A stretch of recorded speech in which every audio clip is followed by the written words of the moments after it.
औज़ुबिल्लाहिमिनश्शैतानिर्रजीम बिस्मिल्लाहिर्रहमानिर्रहीम। अस्सलाम वालेकुम डियर फ्रेंड्स। दोस्तों कैसे हैं आप सब? उम्मीद करता हूँ आप सब खैरियत से होंगे।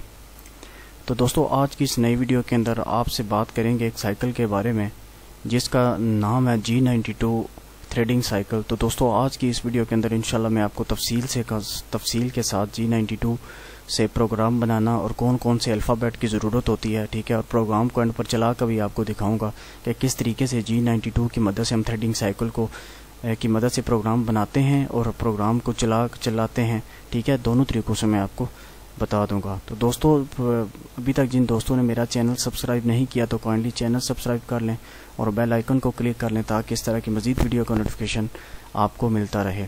तो दोस्तों ये जो आपकी स्क्रीन पर आपको साइकिल नज़र आ रहे हैं, ठीक है, इनकी मैं वीडियो पहले बना चुका हूँ, ठीक है। और अभी तक जिन दोस्तों ने ये वीडियो नहीं देखी तो लिंक डिस्क्रिप्शन के अंदर दे दूंगा, तो काइंडली इन्हें भी जाकर चेक कीजिएगा, इंशाल्लाह आपके इल्म में इजाफा होगा।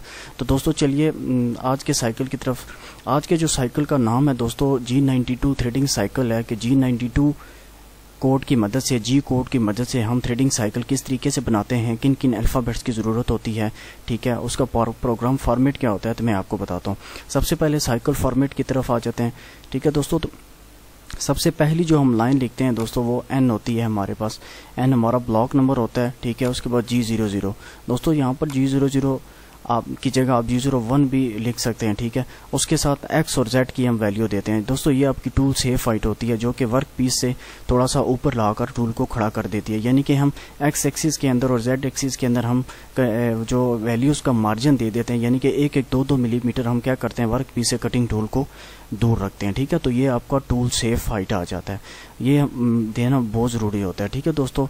थ्रेडिंग साइकिल यूज़ करने से पहले, उसका कोड लिखने से पहले हम टूल को सेफ हाइट पे लाकर खड़ा करते हैं। उसके बाद दोस्तों हम उसी तरीके से उसका ब्लॉक नंबर आ गया G92 यहाँ पर आएगा G92, ठीक है। उसके बाद हम X की वैल्यू देते हैं और Z की, उसके बाद F हमारे पास होता है दोस्तों। यहाँ पर X क्या होता है? X दोस्तों हमारा हम क्या करते हैं मेजर डायमीटर से माइनर डायमीटर की तरफ अपना X की वैल्यू को कम करते जाते हैं। जितनी आपकी माइनर डायमीटर होता है उतनी हम क्या करते हैं X की वैल्यू लिखते जाते हैं। अगर हमारे पास फ़र्ज़ किया मेजर डायमीटर 20 है और हमने माइनर डायमीटर 18 बनाना है तो हम X के साथ 19.5 लिखेंगे, फिर X की वैल्यू को कम करके 19 लिखेंगे, फिर X की वैल्यू को कम करके 18.5 और फिर X की वैल्यू कम करके 18 लिखेंगे। इस तरीके से दोस्तों हम मेजर डायमीटर से माइनर डायमीटर की तरफ X की वैल्यू को कम करते चले आते हैं, ठीक है दोस्तों। अब Z क्या होता है? Z दोस्तों वो पोर्शन होता है, वो जगह होती है जहाँ पर हमने टोटल थ्रेड बनाने होते हैं, ठीक है। इसकी वैल्यू हम Z के साथ दे देते हैं। अब दोस्तों यहाँ पर जो F है वो F दोस्तों यहाँ पर फीड के तौर पर इस्तेमाल नहीं हो रहा, यहाँ पर आपकी जो पिच यूज़ हो रही है, ठीक है। जितनी आपकी ड्राइंग के अंदर पिच दी हुई है, थ्रेड की पिच दी हुई है, उसकी वैल्यू आप F के साथ लिख देते हैं, ठीक है। तो उसके बाद दोस्तों उसी तरीके से मैंने आपको बताया कि N के साथ ब्लॉक नंबर और X की वैल्यू, ठीक है, मेजर डायमीटर मेजर डायमीटर से माइनर डायमीटर तक क्या करते जाते हैं X की नए ब्लॉक हम लिखते जाते हैं। यहाँ पर फ़र्ज़ किया 20 आ गया, यहाँ पर हम 18 लिख देंगे, यहाँ पर 17 आ जाएगा। इस तरीके से 16, 15 जितना भी माइनर डायमीटर है ना, मटेरियल के हिसाब से जितना आप काट लेंगे उस हिसाब से आप ब्लॉक नंबर की जो तादाद है वो आप ज़्यादा होती जाएगी, उसकी वैल्यू को हम आहिस्ता आहिस्ता कम करते जाएंगे, यानी कि डेप्थ ऑफ कट ही होता है एक तरह से आपका, ठीक है दोस्तों। आप ड्राइंग की तरफ चलते हैं तो ड्राइंग में दोस्तों ये देख सकते हैं आप लोग, इस तरह का हमने सपोज किया कोई चीज़ बनानी है, ठीक है। उसका मेजर डायमीटर 30 है, माइनर डायमीटर 20 है और 20 उसकी टोटल लेंथ है और 20 लेंथ के ऊपर हमने उसकी थ्रेडिंग काटनी है। अब दोस्तों थ्रेड कौन सा है? M20 × 2.5 का हमने थ्रेड यहाँ पर सपोज किया बनाना है। M10 × 1.5 का भी हो, जो भी यहाँ पर ड्राइंग के ऊपर दिया हो। अब फ़र्ज़ किया M20 × 2.5 का थ्रेड अब हमने यहाँ पर बनाना है। तो सबसे पहले मैं आपको बता दूँ कि इसकी क्या क्या मतलब होता है इन चीज़ों का। तो दोस्तों जो M होता है दोस्तों, M का मतलब होता है मैट्रिक, ठीक है दोस्तों, के मिलीमीटर्स के अंदर आपके थ्रेड दिए हुए हैं, ठीक है दोस्तों। जो डायमेंशंस हैं वो मिलीमीटर्स के अंदर दी गई हैं। अब ये 20 है, 20 दोस्तों इसका मेजर डायमीटर है, यहाँ पर देख सकते हैं कि 20 इसका मेजर डायमीटर है। उसके बाद मल्टीप्लाई 2.5 दोस्तों उसकी पिच है, ठीक है फ्रेंड्स। उसके बाद मेजर डायमीटर हमारे पास 20 दिया गया है। अब माइनर डायमीटर 17.5 है। अब माइनर डायमीटर हम कैसे निकालते हैं? तो दोस्तों मेजर डायमीटर में से अगर आप पिच माइनस करें तो आपके पास माइनर डायमीटर आ जाएगा। अब मेजर डायमीटर हमारे पास 20 है ड्राइंग के अंदर और पिच हमारे पास 2.5 है और 20 में से 2.5 माइनस किया तो 17.5 हमारा माइनर डायमीटर आ गया। ठीक है दोस्तों, और उसके बाद थ्रेड लेंथ जो हमारी है वो 20 मिलीमीटर है और पिच हमारे पास 2.5 है। पिच दोस्तों यहाँ पर होती है कि एक क्रस्ट से लेकर दूसरे क्रस्ट के दरमियान जो डिस्टेंस होता है ना वो हमारे पास पिच होती है, उसकी वैल्यू यहाँ पर 2.5 दी गई है। ठीक है जी, ये मिलीमीटर्स के अंदर मैं बात कर रहा हूँ। अब दोस्तों चलते हैं, प्रोग्राम बनाते हैं इस ड्राइंग का। ठीक है, इसके मुताबिक हम प्रोग्राम बनाते हैं, देखते हैं किस तरीके से प्रोग्राम के अंदर ये वाला कोड यूज़ होता है। तो दोस्तों सबसे पहले उसी तरीके से प्रोग्राम नेम आ जाता है। ठीक है, ओ के साथ 0001। ठीक है, उसके बाद आ जाता है हमारे पास G21। इसका मतलब होता है दोस्तों इनपुट इन मिलीमीटर। ठीक है, कि जितनी भी डायमेंशंस आपकी ड्राइंग के अंदर यूज़ हो रही हैं उसका जो यूनिट है वो मिलीमीटर्स के अंदर है। उसके बाद दोस्तों यहाँ पर जो यूज़ हो रहा है वो G28 U0.0 W0.0। दोस्तों इसका मतलब होता है automatic return to reference point. ठीक है दोस्तों, इसका मतलब होता है automatic return to reference point, यानी कि जब मशीन आपका ये कोड रीड करेगी ना तो अपनी जिस जगह पे मशीन खड़ी होगी वहां से अपने रेफरेंस पोजीशन के ऊपर, अपने होम पोजीशन के ऊपर वो चली जाएगी। तो दोस्तों यहाँ पे उसके नेक्स्ट जो ब्लॉक है T0202। अब दोस्तों T का मतलब होता है टूल।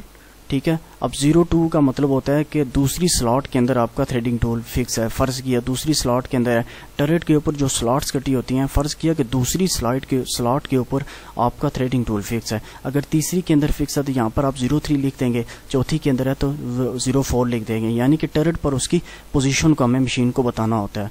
अब उसके बाद 02 लिखा हुआ है। अब ये वो 02 है, ये दोस्तों उसका ऑफसेट नंबर है कि टूल ऑफसेट पेज के ऊपर दूसरे सीरियल नंबर के अंदर आपका इसकी एक्स और जेड की वैल्यू हमने वहां पर 0 की हुई है। ये 03 हो सकता है, 04 हो सकता है, या कोई भी हो सकता है दोस्तों। उसके बाद दोस्तों S1000 M03 G96। एस का मतलब है दोस्तों स्पेंडल। अब 1000 मतलब यह है कि 1000 स्पेंडल के आरपीएम दिए गए कि वो 1000 आरपीएम के ऊपर रोटेट करे, यानी कि 1 मिनट के अंदर वो 1000 चक्कर लगाए।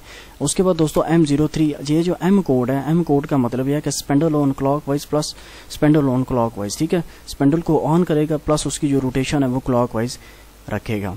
उसके बाद G96 का मतलब है दोस्तों कि कांस्टेंट स्पेंडल स्पीड, यानी कि जो स्पेंडल स्पीड आपने प्रोग्राम के अंदर दे दी है मशीनिंग के दौरान हम नॉब की मदद से उसे कम ज़्यादा नहीं कर सकेंगे, यानी कि उसकी परसेंटेज को हम ना कम कर सकेंगे ना ज़्यादा कर सकेंगे।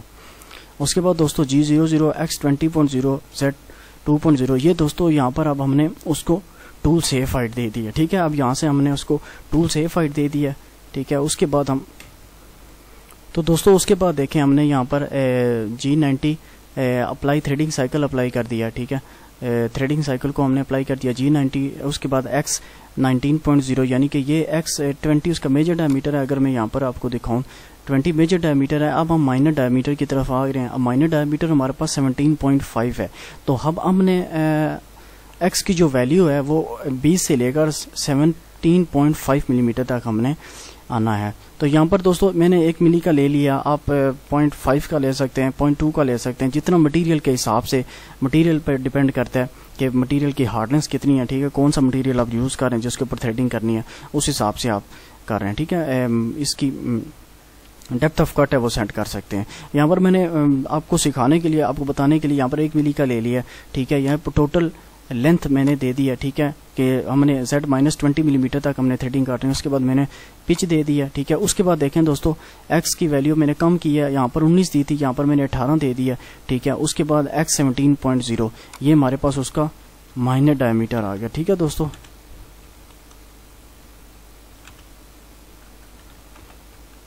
ये हमारे पास माइनर डायमीटर उसका आ गया। ठीक है, यानी कि हमने जो माइनर डायमीटर है हमने 17.5 तक थ्रेड की जो डेप्थ है वो बनानी थी, तो हमने यहाँ पर कंप्लीट कर लिया। उसके बाद G00 Z2.0 टूल को सेफ हाइट पे भेज दिया 2 मिलीमीटर। उसके बाद हमने ऑटोमेटिक रिटर्न टू रेफरेंस वाला कोड लगाया, M05 स्पेंडल स्टॉप और M30 main program end return to start position वाला हमने कोड यहाँ पर लगा लिया। ठीक है, उम्मीद करता हूँ दोस्तों ये चीज़ें आपको समझ आई होंगी।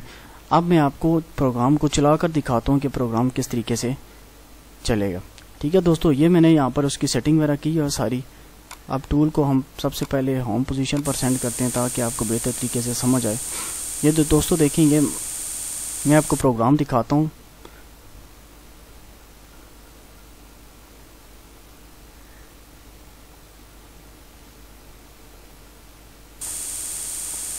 तो दोस्तों